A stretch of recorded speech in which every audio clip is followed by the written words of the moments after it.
सो hey guys, कैसे हो आप? क्या आपने कभी ये ध्यान दिया है कि यार स्कूटी, बाइक, स्कूटर, कार, इन सभी के पहिए छोटे होते हैं, बट यार साइकिल के टायर और पहिए इतने बड़े क्यों होते हैं? आखिर इनके पीछे क्या राज है जो साइकिल के पहियों को इतना बड़ा रखा गया है?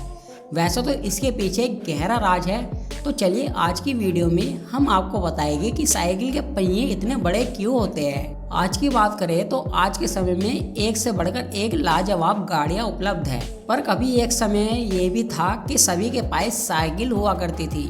आम लोगों के लिए इससे बढ़िया यात्रा का साधन और कोई होता ही नहीं था। आज के समय में साइकिल का वजूद कहीं खोता जा रहा है। अब सड़कों पर कार एवं बाइक इतनी होती है कि साइकिल का तो वहाँ नाम और निशान तक नहीं होता। भले ही आज हम इसे भूलते जा रहे हैं, बट इसका इतिहास बताता है कि यह हमारे लिए कितनी खास थी। तो फिर देर किस बात की, चलिए चलते हैं साइकिल के इतिहास पर। वैसे तो साइकिल को बनाने के लिए कई लोगों का योगदान रहा है, इसलिए किसी एक को इसका श्रेय देना आसान नहीं है। इसका इतिहास आज भी वैज्ञानिकों के बीच एक मुद्दा बना हुआ है। साइकिल का असली जनक कौन है ये बताना थोड़ा मुश्किल है, लेकिन फिर भी आपकी नॉलेज के लिए हम आपको बता दें कि माना जाता है कि पहिए के इस वाहन को बनाने की शुरुआत 1418 में की गई थी। जियोवानी फोंटाना नाम के व्यक्ति को इसका निर्माता माना जाता है।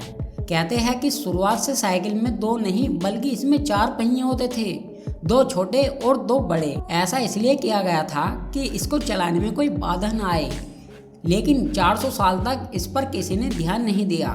फिर 400 साल बाद 1813 में साइकिल को 4 पहियों से बदलकर उसको 2 पहियों में कर दिया गया। ये आविष्कार काफी प्रचलित हुआ। यूरोप में लोग इसको हॉबी हॉर्स के नाम से जानने लगे। 2 पहियों वाली साइकिल का निर्माण तो हो गया, परंतु उसमें अब भी कई बाधाएं थी।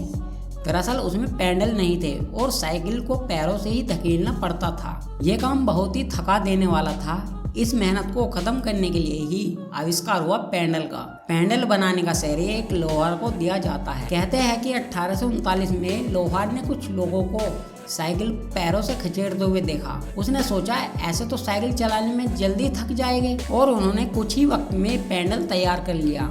उन्होंने जैसे ही पैडल साइकिल में लगाया, साइकिल का पूरा हिसाब ही बदल गया।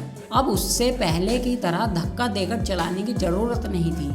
जब तक साइकिल लकड़ी के फ्रेम की ही थी, बट उसमें पहियों की मजबूती के लिए लोहे का इस्तेमाल किया गया था। साइकिल को सब चला सके इसलिए उन्होंने उसमें स्टीयरिंग भी लगाया, और 1870 में साइकिल अब पूरी तरह से धातु की हो गई, और फिर इसमें टायर की जगह रबड़ का इस्तेमाल किया जाने लगा। रबड़ के प्रयोग से साइकिल सवारी और भी बेहतरीन हो गई। 1870 के बाद अमेरिका में साइकिल का पहला पहिया काफी बड़ा और दूसरा पहिया बहुत छोटा हुआ करता था। इससे लोगों को काफी हानि पहुंचती थी और चलाने भी काफी मुश्किल था। लेकिन उस टाइम यही एक साइकिल थी जो चलाने लायक थी, और दूसरा कोई चारा भी नहीं था।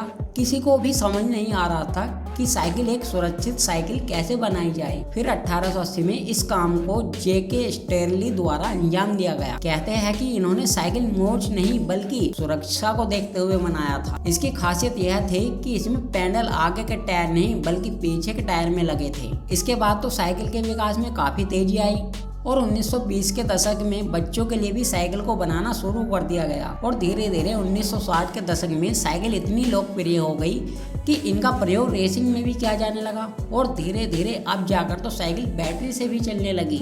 अब बात आती है साइकिल में बड़े टायर क्यों होते हैं। साइकिल में बड़े टायर इसलिए होते हैं कि जिससे साइकिल का वजन काफी कम हो, लाइट हो और आसान हो, और इसमें पैडल मारने पर यह काफी दूर तक चले।